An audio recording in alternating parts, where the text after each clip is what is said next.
Hello, everybody. It's the NFL cut to the 53-man roster. Now, it's not final cuts, in my opinion. There's going to be some more tweaking that's going to go on, and there's going to be tweaking going on for at least 48 hours, and then there's probably going to be tweaking going on beyond that. So, but this is the 53-man roster that the Bengals are currently at, and they put it out at 4 o'clock this afternoon. About some comments about it, some knee-jerk reaction. It ended up being 25 offensive players, 25 defensive players, kind of like we projected a little bit, and 3 specialists. There's a little bit different numbers potentially with 4 defensive ends, 6 defensive tackles. I think that's going to be tweaked. It would not surprise me. They'll deactivate McKinley Jackson with the MCL. He'll probably be deactivated for a couple of weeks, but you don't want to put him on reserve injured or pup list, wherever where he's going to be out for maybe as many as 4 weeks. So I think that's something to consider with those 6 defensive tackles. They're not all going to be up for game day, and there may be a juxtaposition of the numbers in that part of the roster anyway. But 10 defensive linemen is what we talked about. 5 linebackers. Muma made it. Muma, just a great young man. Just a great story, no doubt about that. Darren Simmons will be happy with what he does on special teams, as well as what he can do at the line of scrimmage defensively. He's led the team defensive team in tackles for the preseason. 5 safeties, 5 defensive cornerbacks, 5 corners and 5 safeties, 10 total defensive backs. So 10, 5, and 10, like we thought would be the case when it broke down. DJ Ivey has been put on the PUP list. Now there's 2 PUP lists. There's active and then there's reserve. Not sure which one he's on, but it has a little bit of an effect how many weeks he could be out and how easily he could be brought off of the PUP list. So that's a thing of interest. Tyson Anderson made the team. This guy is a rare size-speed combination in terms of special teams. You have 5 safeties. Anthony makes the team. It's just looking at this football team. Depth of this team is going to be rookies and second-year players. 8 rookies in last year's draft made the team. 10 rookies in this year's draft made the team. Plus, like we said, Jung Meta as a free agent, and then also the punter Rico. He made it as an undrafted free agent. So 12 rookies, 10 drafted, two college free agents make this roster. Last year, like I said, all 8 players make the roster last year. So last year, Murphy. Now Murphy's on a reserve injured list. He's out for 4 weeks. Turner, Battle, Chris Jones, Chase Brown, Yoshi at the wide receiver position, Andre Yosivash. Brad Robbins is on a reserve injured list as well. That's 2 of the guys they put down injury. DJ Ivey is on a PUP list. But, all of those guys made the roster. This year, Mims, Jenkins, Burton, McKinley Jackson, who's active, but he's on the 53 as of right now, but he will probably be deactivated week 1, potentially. Eric All at the tight end position, Newton in the back end, McLaughlin as the 5th tight end, Cedric Johnson we talked about, Anthony on the back end, Lee at the center position. So, I mean, you got all 10 picks this year. So this is a young football team. I mean, you look at it, the average age is under 26 years old, 25.8 years old, younger than last year's team. Ted Karras and Trent Brown are both 31 years old. They're the senior members. 48 players, counting the guys that are on some sort of an injured list or whatever the case may be. 48 players are 5 years or less experience in the National Football League.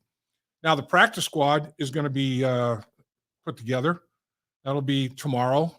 You need 24 hours to clear waivers before guys can be claimed for the practice squad. All players are eligible for the practice squad. NFL made it all players are eligible. So who's going to be out there?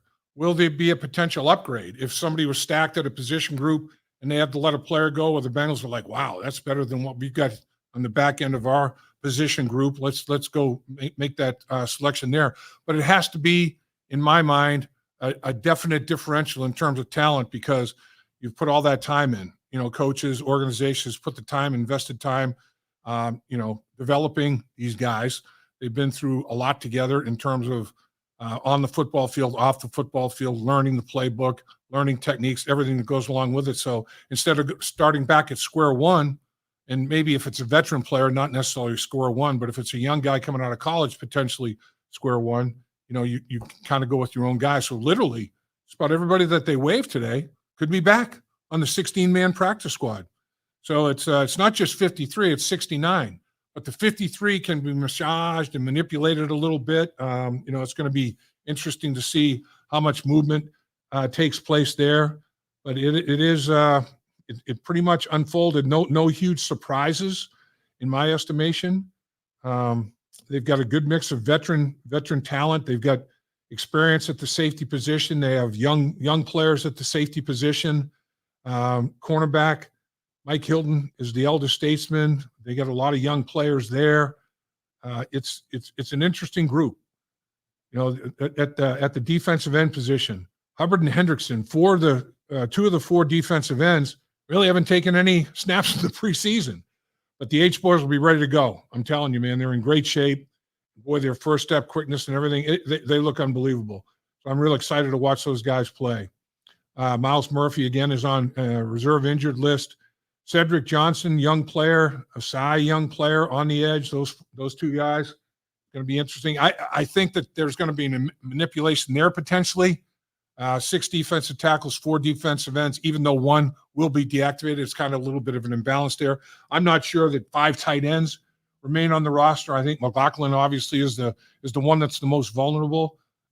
If there's some roster play that has to take place, you look at that and you say, boy, 5 tight ends, that's a little bit of an imbalance. But 6 wide receivers, 9 offensive linemen can understand that. 15 players between those 2 position groups can totally understand that. And then 5 players at quarterback and the running back position could still be tweaked, obviously. Everybody's going crazy about Samaje Perine. That's all you hear about, Perine. He played good special teams for Darren Simmons, as well as showing himself very capable from the line of scrimmage as a runner, receiver, and good blitz pickup guy. Good football player. There may be some changes at the running back position. Even if they bring another guy in, it doesn't mean they're going to have 4 running backs on the roster. It might be, Travion Williams might still be sleeping with one eye open. You just never know. I mean, it's like, this is not the final roster. This is the cut down date to the day you had to cut down to 53 players. It is not the final roster. Far from it, probably. And then the practice squad players are going to be, I shouldn't say far from it, but there will be some tweaks. And it's not just the Cincinnati Bengals. It's every team, every organization in the National Football League is all going through the same thing. And every organization has their strengths position-wise and their weaknesses position-wise. So it's interesting. You may have somebody that you let go that you hope might make it through the waiver wire, and somebody's going to gobble them up because they are so thin at a position group. You may think, hey, we're okay, but boy, they let that guy go. Boy, they were strong at that position group, and they're out there, and here you go, lay claim to it. It'll be interesting. The Bengals, when they went to the Super Bowl, when they were 31st in terms of waiver acquisition, teams had to pass on a player all the way to 31. The Bengals got like 3 guys that they wanted to get off the waiver wire, went all the way down. When the Bengals have been in the top 10, and they haven't even got to number 10. So you just never know. You never know which team needs what player and how it might fall.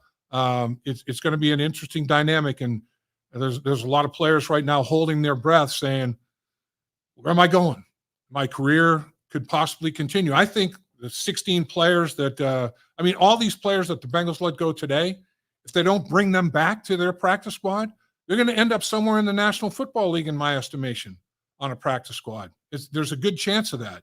So it's not like that. I think now in this era of football, the toughest cut happened earlier when they let 11 and then 12 players go. They let 11 go, and then a couple of days later, they let Justin Blazek go as the 12th. Those are tough. Those are tough things to sit down across from a player, because they know, at that time, there were almost 90 players on the roster, and they were in that first cut. So there's a good chance their dream may be ending. I mean, they may be waking up and hopefully not living a nightmare, but they may be waking up for that dream. All of these guys, the way the NFL's got it now, I mean, 16 practice squad opportunities. Everybody is eligible, no matter how many years you've played. You're going to make $250,000 minimum a year on the practice squad. Your dream is not over, and teams can pluck players from other teams' practice squads. So yeah, it's very interesting. There's a lot of injury lists, a lot of different personnel lists that players can be on now. The National Football League is expanded. I mean, there's more and more player opportunity. So I think some guys are maybe holding their breath a little bit, but they're going to be able to take a deep breath because their NFL career will not be over. They'll be on somebody's 69-man roster, 70-man roster if it's an international player by the end of the day tomorrow. So we shall see.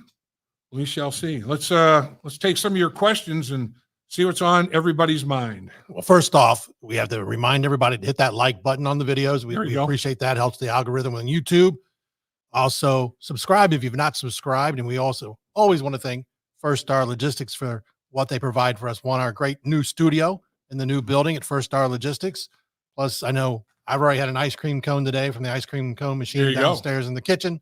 And we're always taken care of when we come in here, Dave. Absolutely. I mean, food, drink, whatever. I mean, it's this place is top shelf in terms of taking care of their employees. I mean, it's like one big happy family here, Dave. That's what goes on at First Star Logistics. No question about it. Just like a football team. There you go. All right, Mr. Whisper. Dave, any thoughts on Matt Lee? The kid is more polished than I expected from a 7th rounder. Yeah, how about both 7th rounders making the football team? Now, quite honestly, as we talked about after the draft, they had 5th round grades on both of them. I mean, I think Matt Lee, if I'm not mistaken, they may have had a late 4th round grade on Matt Lee, as I recall. They liked him. And for whatever reason, I think obviously the biggest reason was, he's not a 320-pound guy. He's an under 300-pound player that has great technique, low pad level. He plays leverage football. He understands that dynamic. He's going to get his hands on you inside the framework of your body. He's going to be lower than you are. And he has this little jump back technique when guys try to overpower him and bull rush him. He's a good football player. And the other thing that he is, smart, very smart football player. Had Ivy League opportunities himself, went to Miami, wanted to play football at a higher level.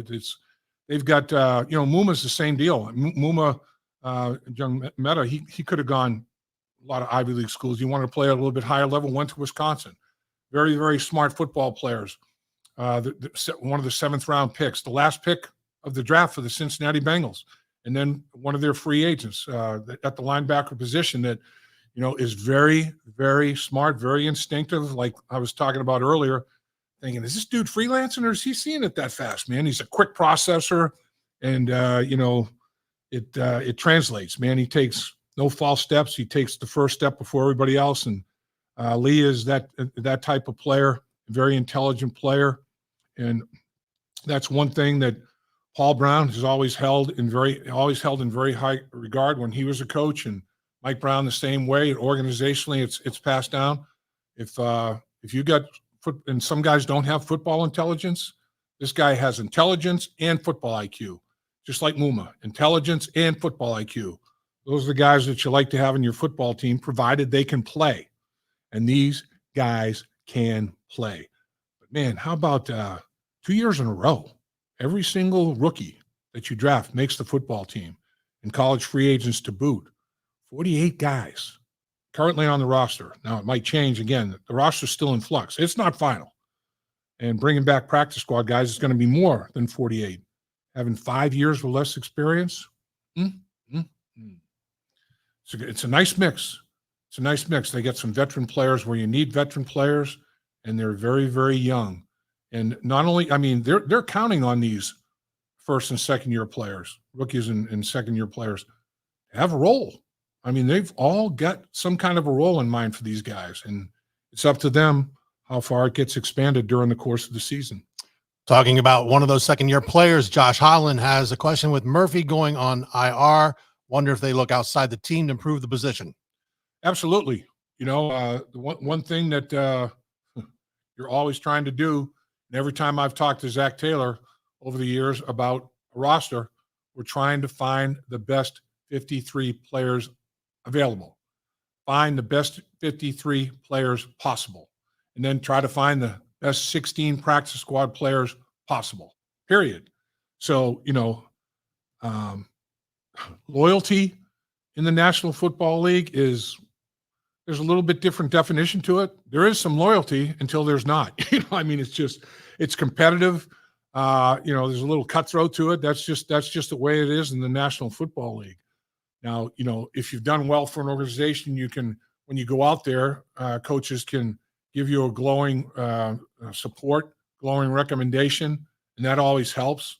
Now, if you did not take care of business and handle business properly when you're with that franchise and you let go, and it's like, don't even talk to me about that player, from one coach to another or one organization to another, you're done.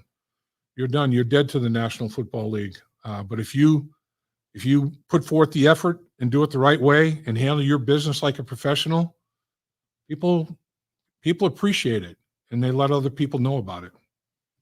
AJ Worse has more of a comment.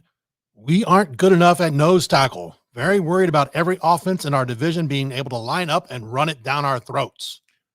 We'll see, but I think you get people that have played the nose tackle position, have taken reps at the nose tackle position. BJ Hill has, Sheldon Rankins has, Jay Tufele has, Zach Carter has. I mean, you got 4 guys that can play that one technique. You got 4 guys that can, or zero technique right over the nose, or you can shade a nose and play a 1 and 3 technique. I mean, there's a lot of ways, and you don't really have to play with a nose tackle necessarily. I mean, if you've got 2 good run stuffers at defensive tackle, you can play a 4-3. You don't have to play a 3-4. You don't have to play a nose tackle necessarily. There's a lot of teams in the National Football League that don't play with a nose tackle. And Lou Anarumo, his defense is versatile enough where he can implement schematics based on personnel. You don't try to, put a square peg in a round hole. But the fact is, they got multiple players that have played nose tackle snaps in the National Football League, and they've played, defensive tackle snaps in a 4-3 look in the National Football League. So you have versatility. Now, is there a DJ Reader type nose tackle? And I'm sure that's what you're referencing. No, but a lot of teams in the National Football League don't have a DJ Reader type nose tackle, and they line people up over the center, and they do quite well. So, it's not just one guy. It's, what do you have? And how many do you have? And how versatile are the many that you have? A lot goes into it. A lot of decisions to be made. Yeah, we've not really seen Lou Anarumo's defense with Rankins out there as a full-time basis to see what he brings to the table. Yeah, and he's not your traditional nose tackle. He's more of a 3 technique, and he's a very solid defensive tackle, and he can get up the football field as a pass rusher. BJ Hill can do the same thing. BJ Hill has taken nose tackle reps. Jay Tufele has taken nose tackle reps, as has Rankins. I'm not saying that they're all snap after snap after snap, lining up over the center and 2-gap and 2-gap and 2-gapping, but I'm saying that they can do it. They can do it, and you don't necessarily have to line up in a 0 technique and try to 2-gap. You can, 1 technique can penetrate. There's a million ways to skin the cat. And again, defensive coordinator Lou Anarumo is, he's a master at coming up with schematic configurations that fit his personnel. And successful coaches in the National Football League do that. They don't try to force feed something. If you don't have the personnel to fit a scheme, you have to adapt and adjust. So I have every confidence in the world that Lou Anarumo will be doing that and doing it exceedingly well. Kimberly Bass has a statement that almost every Bengals fan across the globe has. Not many big contracts. Pay Chase. Yeah, well, the thing is, if they pay Chase this year, I mean, there's 2 ways to look at it. It's like, has Jamar Chase earned the money? Yeah. If you pay him now, might it be less than paying him later? Yeah. It looks like that. I mean, the National Football League is a cash cow. I mean, all it does is generate money. So broadcast revenues, every kind of revenue is going to go up. It's not going backwards. So we've seen it. Boy, it might have been smarter to sign that guy as early as you possibly could, because all it's going to do is cost you more money. There's that school of thought. The other school of thought is, boy, paying a guy after only 3 years in the league, these 4-year contracts with an option for a fifth and a potential second option, I mean, they're worthless if you start paying a guy after 3 years in the National Football League. But the collective bargaining agreement, the union got the management council to agree to that. So if you put in 3 good years and Jamar Chase is not only one of the best wide receivers in the NFL, he's one of the best players in the NFL. Pay him. Yeah. So it's very interesting. It's very interesting. One of the receivers out there gets signed. There's still another one lurking, but signed for like $34 million a year. Biggest signing bonus to a wide receiver in the history of the National Football League. Jerry Jones.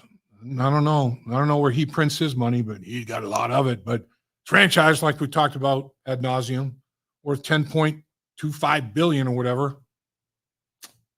Because when you sign those players, the money that is put out there in a bonus form, you have to take cash money, not make believe. It has to be cash money to cover that bonus in an account.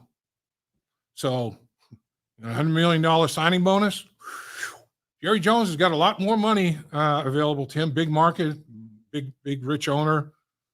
It's easier to handle those real cash transactions than it is for the Cincinnati Bengals to do so. It really is. I mean, it's a fact. It's a reality. It's a nature of the beast in the National Football League.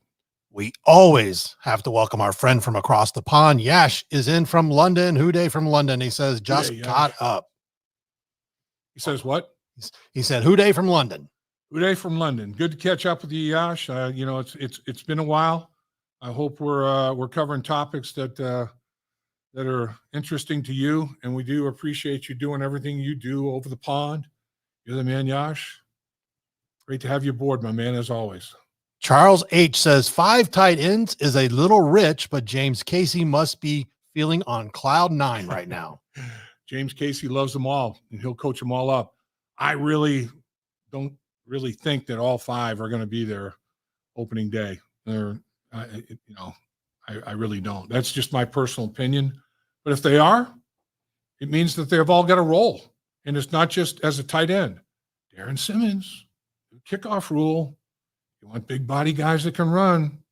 So now you get 5 linebackers and 5 tight ends to choose from to activate for game day, to be part of your special teams. So how many receivers are you going to activate? If Burton is, oh boy, is he the fit? Do you activate 5? Do you go with Burton? What's his role? His role might be as a kick returner. I don't know. Is it Charlie Jones? Is it Burton? I mean, you don't know right now. A lot of things everything is fluid. Nothing is set in stone right now. Everything is fluid. So in especially the final composition of the football team when they line up against the New England Patriots. This cut down to 53 players may look different, very different. But when you think about it, and you're going to be deactivating 5, probably the 48 guys that are going to be playing that game day against the New England Patriots to start the season, they're probably pretty much all on the roster right now. But will there be 5 tight ends? Will the 5th be deactivated? Will there be, will the composition in the secondary be 4 and 6 or 5 and 5? Will the composition of the defensive line be 4 edge guys, 4 defensive ends, and 6 defensive tackles on game day? I don't know. It might be 4 and 5, might be 5 and 5. You just don't know. There's a lot of juxtapositioning that's going to be going on here. But when you get down to 48, you got a lot. You've pretty much got intact what you're going to be going to battle with 48 players against New England Patriots. We always have to say hi to another regular. Dolores Cole is with us. Houday gang, she says. All right, Dolores, Houday. Love having you. Another regular, Dave Lennox. Dave, if you could pick one player, who are you happiest to see make the roster, whether it be his story, personality, whatever? Yeah, I mean, I hate to, just pick out a player like that because there's a ton of players. Everybody's got a story. They really do. It's hard to make an NFL roster, but obviously Muma is a great story. He's when you look into his background, both of his parents are immigrants that are highly educated, highly successful. He is an unbelievably bright student, Ivy League caliber student. A guy like that with that kind of a background, overcoming some of the things that he had to overcome. I mean, that's obviously a great story. But there are tons of them. There are tons of them up and down the roster. Every single player, we could have every single player on a podcast, and they would give something with their upbringing, their past, their story to make it to the NFL. Every one of them is unique in its own right, and man, it's a hell of an achievement. It really is. It's a heck of an achievement to be in the mix that a lot of these guys are in right now. And I hate to, make a final comment about a guy and then have him not be on the club. He might be one of those guys that, he was there, but now he's not. So there's a ton of great stories, but Muma is one that I think everybody's heard about, and he's been talked about, and rightfully so. And coming to the organization as an undrafted free agent at the linebacker position to basically fight his way onto the roster through effective play and being a leading tackler on the defensive football team in the preseason. I mean, it stands to reason he probably played as many or more snaps than anybody as well, but he was productive. With the snaps that he got, he capitalized, and he'd flash. It's like, check out 45, man. 45's he's getting it done.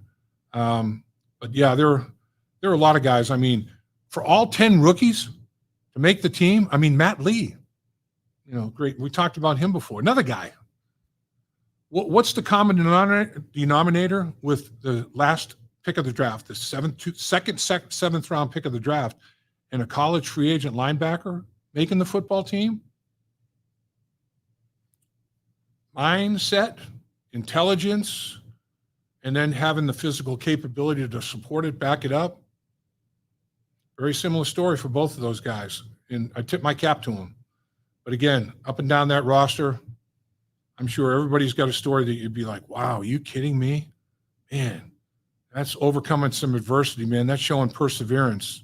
And in order to make an NFL roster and stay on an NFL roster, it's tough.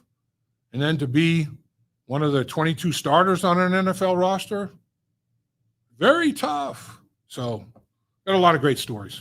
I'm excited to see Eric All, see if he can stay healthy, having covered him at Fairfield High School, onto his college career at Michigan, then the year at Iowa. Considering, this young man missed the last 7 games of his college season just a year ago at Iowa, and see him on the field already, kind of see little flashes in the preseason. His upside is just so high if he can stay healthy. But Dave, it's been 9 months. To me, it's not. I'm not shocked by it. I think they're happy that wow.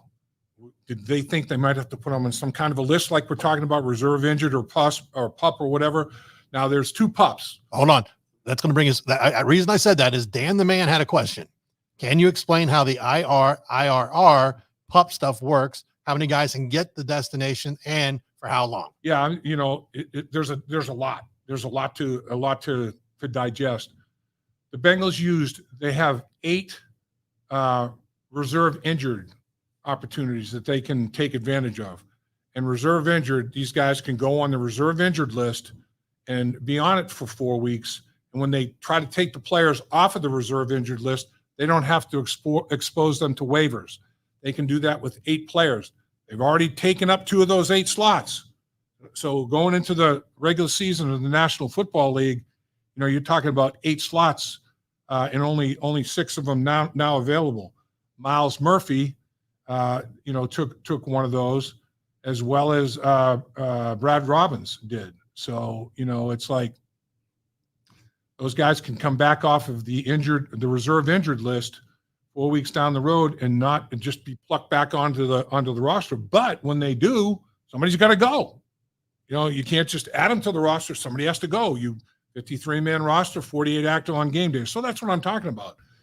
Even a month into the season, there's going to be tweaks to the roster because Miles Murphy is going to come back. And, they got 4 defensive ends right now on the roster, on the 53-man roster. Miles Murphy's coming back in 4 weeks. I mean, they're not going to get rid of any of the 4. He doesn't count on the 53-man roster right now. The PUP list, DJ Ivy is on the PUP list. There's active PUP, and then there's, reserve PUP. And it's like, was he on the PUP list before preseason ended? That would be active PUP. Reserve PUP is he on the active roster after the final run? Oh, that's reserve PUP. So which is he on? I mean, I'm trying to figure that out myself. So there's a lot that goes on in the personnel department and the organizational people in the front office. They're all manipulating all these lists and all these opportunities now. So again, that's why this roster is set in jello, not in concrete. It's not permanent. There are going to be some changes. There are going to be some things that are going to take place that will affect the lives of some young players. There's no doubt about it.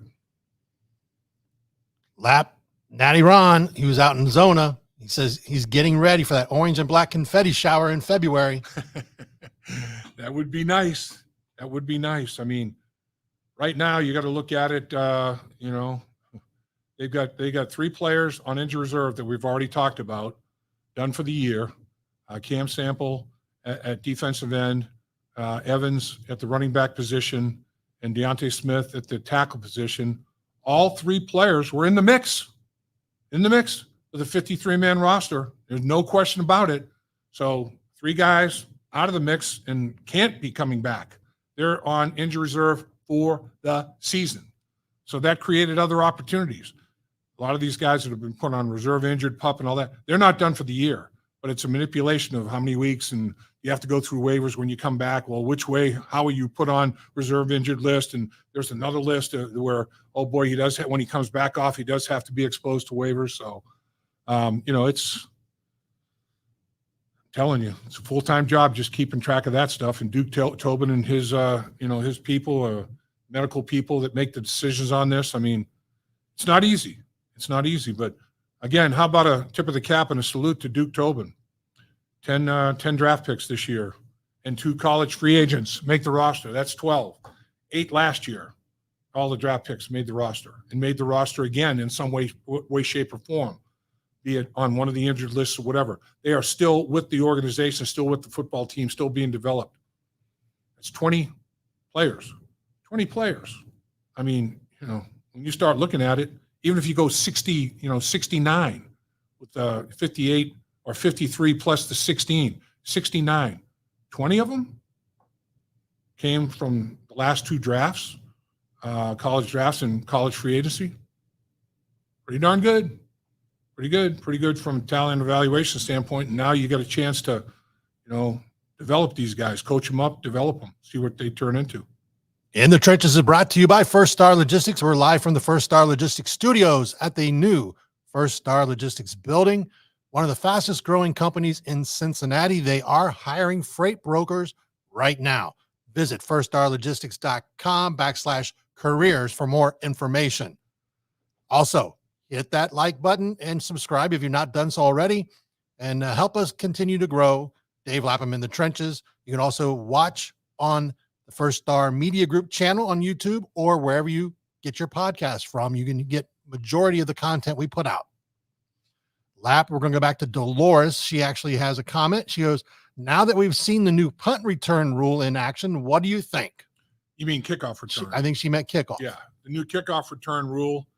I've asked Darren Simmons that exact same question, and his response, and understandably so, don't know yet.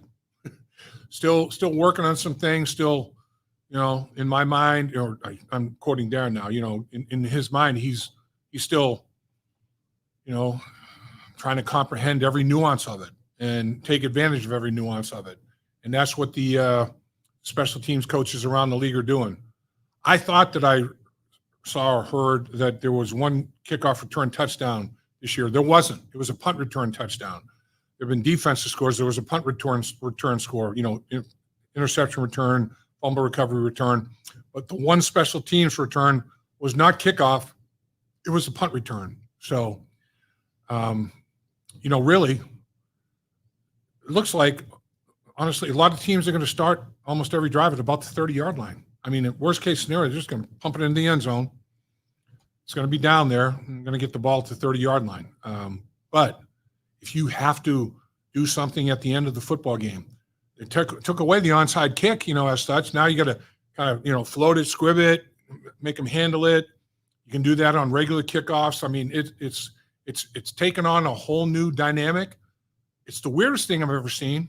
I mean, to have a kickoff guy way back here and then way down the football field, very close to return guys. You got, a kickoff coverage, kickoff return team, and a bunch of the players, out of the 22 players, probably like 16 of them are lined up like 5 yards apart. I mean, it's a crazy thing to look at. And it is strange when the ball is airborne. I mean, all my football career, it's been, okay, you can't run until the ball's kicked. Except for the punt team, gunners can take off, but the other guys have to wait for the ball to be kicked. And on kickoffs, you have to wait for once the ball is kicked, you can run. Now, the ball's kicked, it's in the air, hanging, the guy's still standing there. They can't cover, and the return guys on that part, they can't move until the ball is fielded or the ball hits the ground.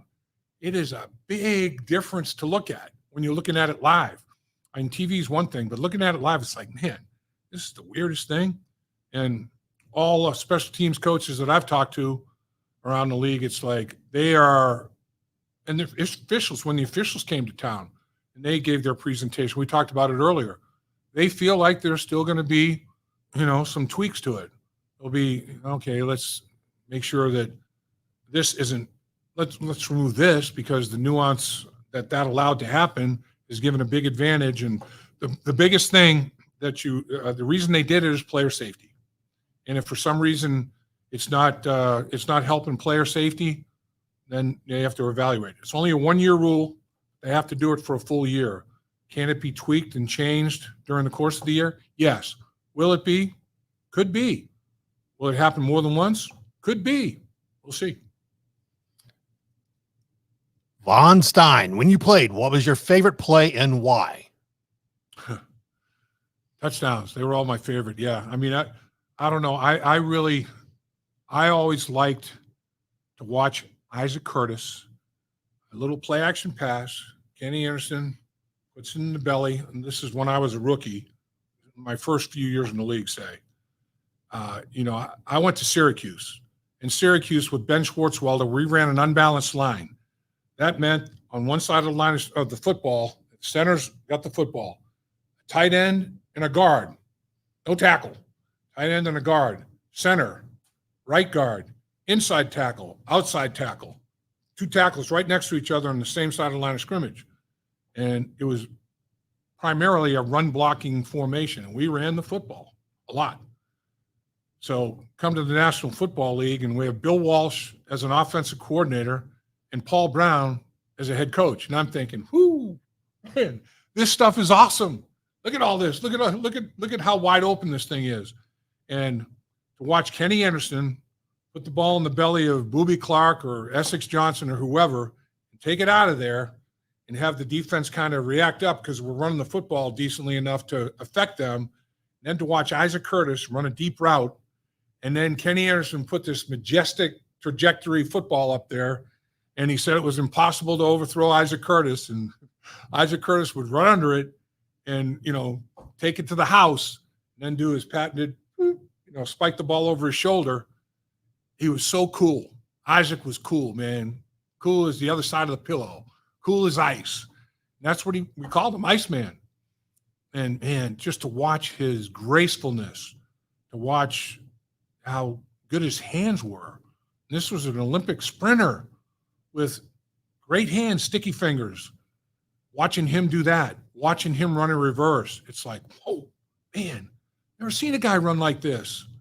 He's a football player. He's got pads on. He's playing the game of football, and he played it well, man. He was not bashful of contact, and he'd stick his nose in there and block people. And I loved that kind of. Love to watch those kind of plays unfold and develop, because there's nothing better when you're an offensive lineman. There's nothing better than a one-play drive, because man, you're not out there killing yourself, and the defense is like.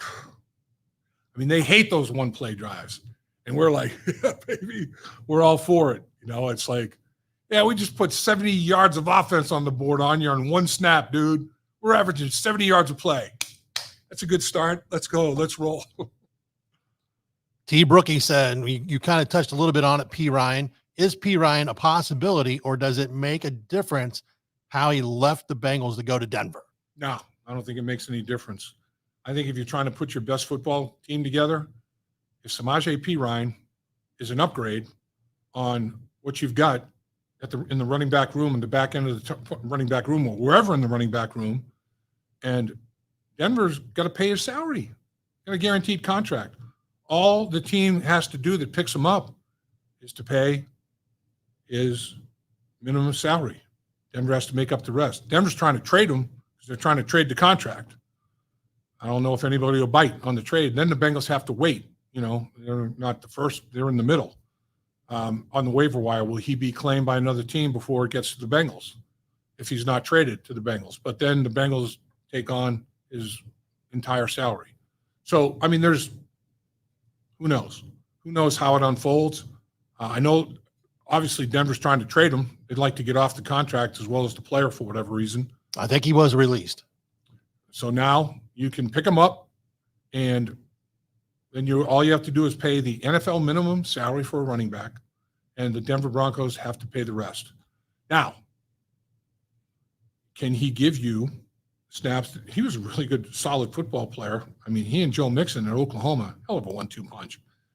Really good runner, catch the football, was very, very conscientious blitz pickup guy, not bashful, sticks his nose right in there, and he was solid for Darren Simmons. Now, this is a few years later. I mean, when you evaluate the tape, what do you have? I mean, they'll probably bring him in at some point, take a look at him, work him out. You're going to do that with a lot of players. You don't do it sight unseen. You have to come in and take a look at him and see. Pass the physical. They all have to do that. A lot of times guys come in and they don't pass the physical. What one team doctor allows to pass a physical, another team doctor says no. And that's, different organizationally, different philosophies and all that sort of thing. So, I mean, it's not like a slam dunk by any stretch of the imagination. There's a lot that has to take place, but is it impossible? No. Is it feasible? Yeah. Possible. Who knows? We'll see. Yeah, I double-checked. He was released. Good. All right, I shouldn't say good. It's not good for him, but it's good for somebody. Cincinnati if they have an interest in that regard. Dan the Man says, Lap, you saw it with the great Pat McAnally. How important it is for either punter to step up and give us a reliable punter? Yeah, I mean, it's huge. Huge. The last thing that you want to do, because the last thing fans want to do, you don't want to sit on the edge of your seat cringing because, is he going to drill one? Is he going to punt it 58 yards with 5.8 seconds hang time? Or is he going to shank it? And,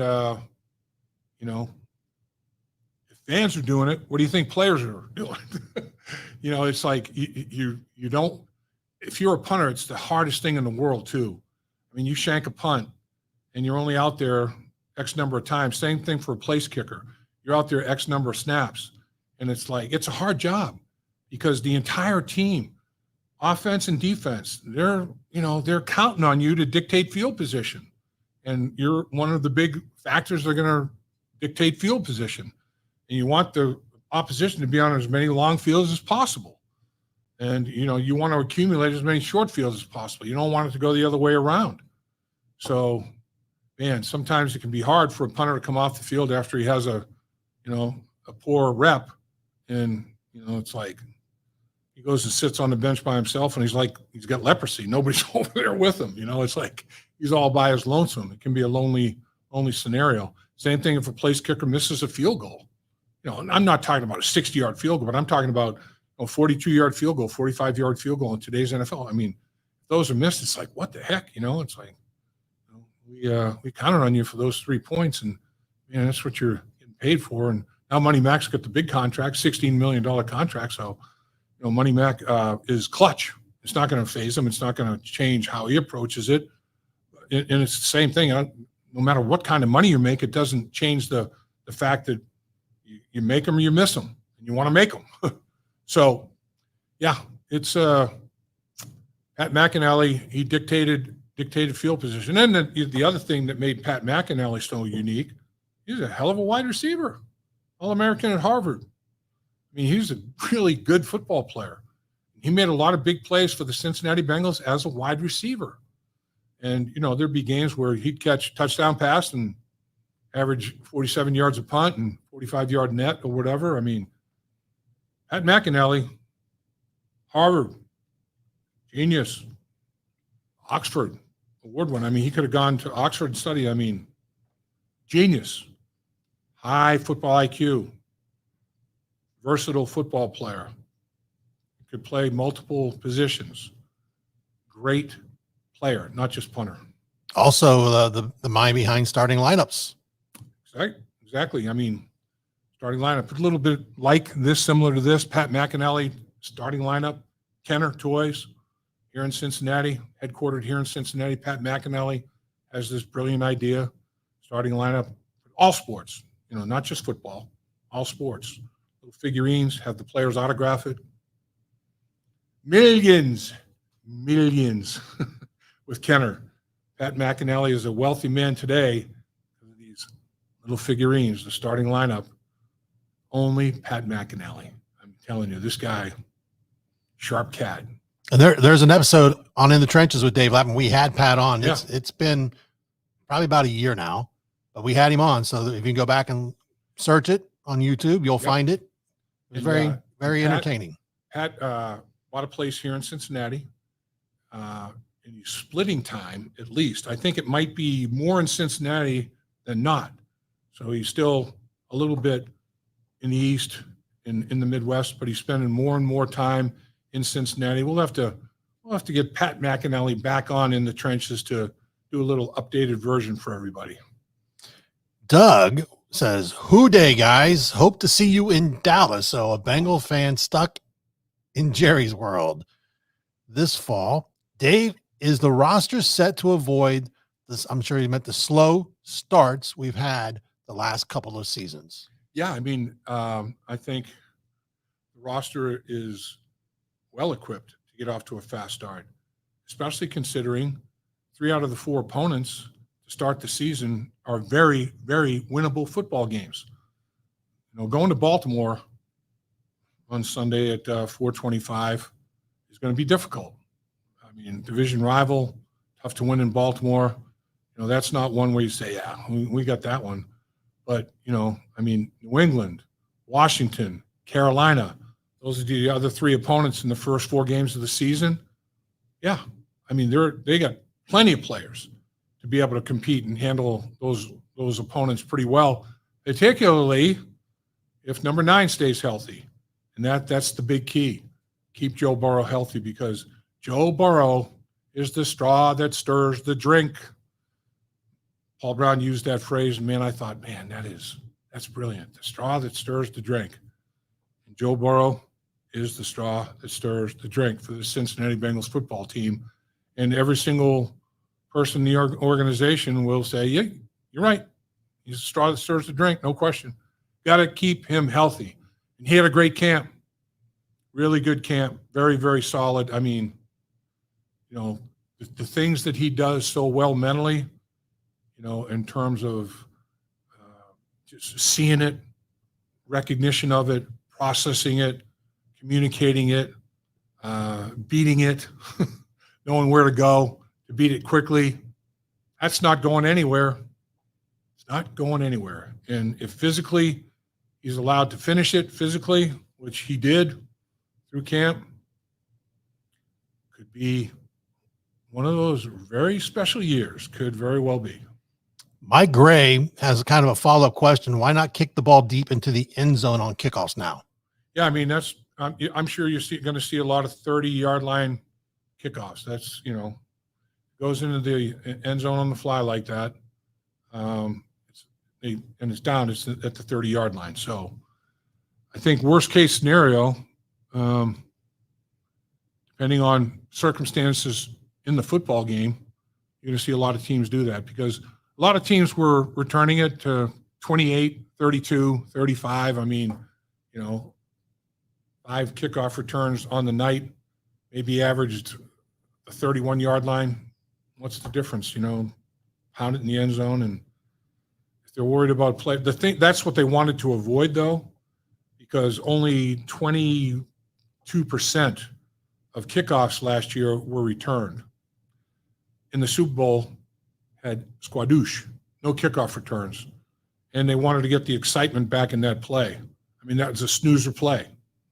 People went to the bathroom. People went to concession stand. People did whatever.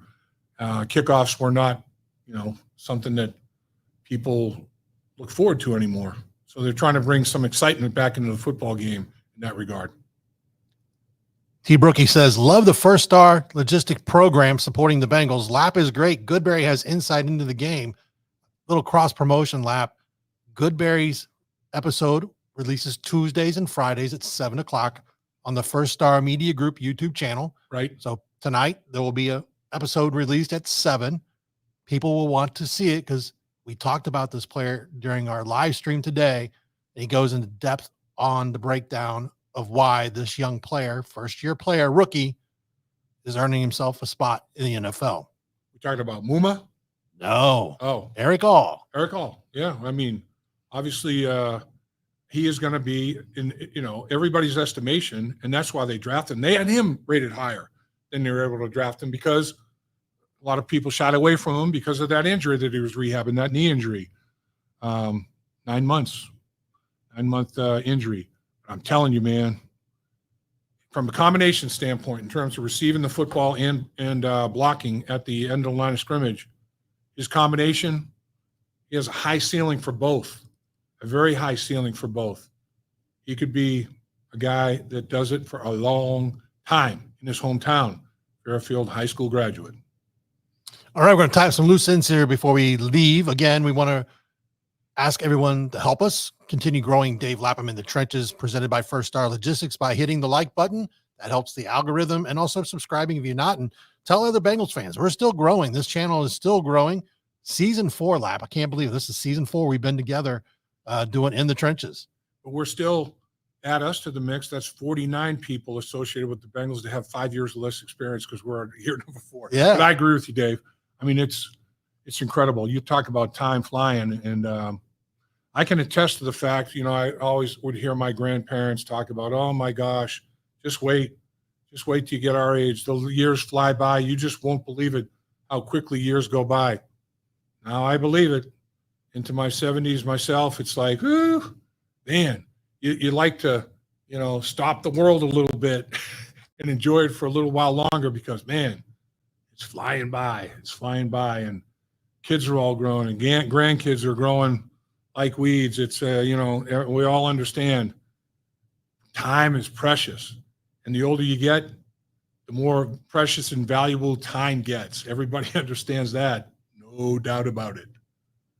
Again, we want to thank First Star Logistics. They are hiring freight brokers at this time. One of the fastest growing companies in Cincinnati. Lap and I can tell you, like I said, this is 4th season we've been together doing In the Trenches, brought to you by First Star Logistics. We've seen what this company is capable of doing, what they're doing. And it shocks us every time we come in and we see something new. And this new building we're in is unfreaking believable. The studio we're in, we cannot say thank you enough to everyone involved in getting us the studio because we love working out of it. But visit firststarlogistics.com/careers for more information on possible opportunities for you here at First Star Logistics. Cincinnati Bengals, Dave, the whole thing right now is developing players. You get them from other organizations as veteran free agents, but it's college draft picks and college free agents. It's draft and develop. It's sign and develop players. Here at First Star Logistics, they recruit and develop. And that's a 1-2 punch for outstanding career growth. They don't just throw you out there to the wolves. They recruit you and develop you because they want to retain you. Lap, we want to thank everybody who took time out of their day to be with us for this live stream, talking about the Bengals roster cuts and things that may, as you said, change the next 24 to 48 hours. So be sure to stay with us at Dave Lapham in the Trenches, presented by First Star Logistics on YouTube or wherever you get your podcast from. Lap, I'll let you close it out. Yeah, I mean, I'm excited to see this group. Less than 2 weeks, open the season against the New England Patriots. I'm very anxious to see it unfold. I think this football team understands what it's going to take to compete in this division. And bottom line, Dave, as we know, this division is very, very difficult. The only division in the National Football League that had 4 winning teams last year was the AFC North. Why? It's physical, but it's fast. I mean, this division has as much speed as any division in the National Football League, but the physicality is right up there with any division in the National Football League. You put those two things together, physicality and speed, man, everyone talks about size-speed ratio. That's what the AFC North is, a whole division of size-speed ratio. This physicality, it can move, can run, short space quickness, got it all. It's going to be fun, Dave. I'm looking forward to an exciting season, Lap. I mean, year one, we got a Super Bowl. Yep. We're due again. Number 9 is due. And I think he's going to have a little chip on his shoulder where that the rankings came out where he was ranked at. Yeah. I think knowing him, like I said, I've covered him since he was a junior in high school. Yeah. People just don't realize that number 9, what goes on in that mind when he thinks someone may have slighted him just a little bit. Yeah. I mean, it doesn't take much to motivate him. And he finds a lot of things as sources of motivation. And the great ones do. And the great ones are competitive, man. And Joe Burrow has as sharp a competitive edge as any athlete I've been around. He is totally serious about the game of football and totally serious about his teammates and doing the best job he possibly can to help his teammates. I mean, the dude is, we talked about it ad nauseum, laser focused. I mean, he is a competitive human being. Thank you again, everybody, for being with Dave Lapham in the Trenches, presented by First Star Logistics. For Dave Lapham, this is Dave Burke. Hooday. Hooday, Dave. Dave Lapham here, and every day I am grateful for my experience to have played professional football. As a player, I realized self-motivation, leadership, and appreciating your teammates are key. At First Star Logistics, you can use those same attributes to create the life you want for you and your family. Build your future by working hard like I did. You'll see results both on and off the field. Call First Star Logistics today and be part of our winning team.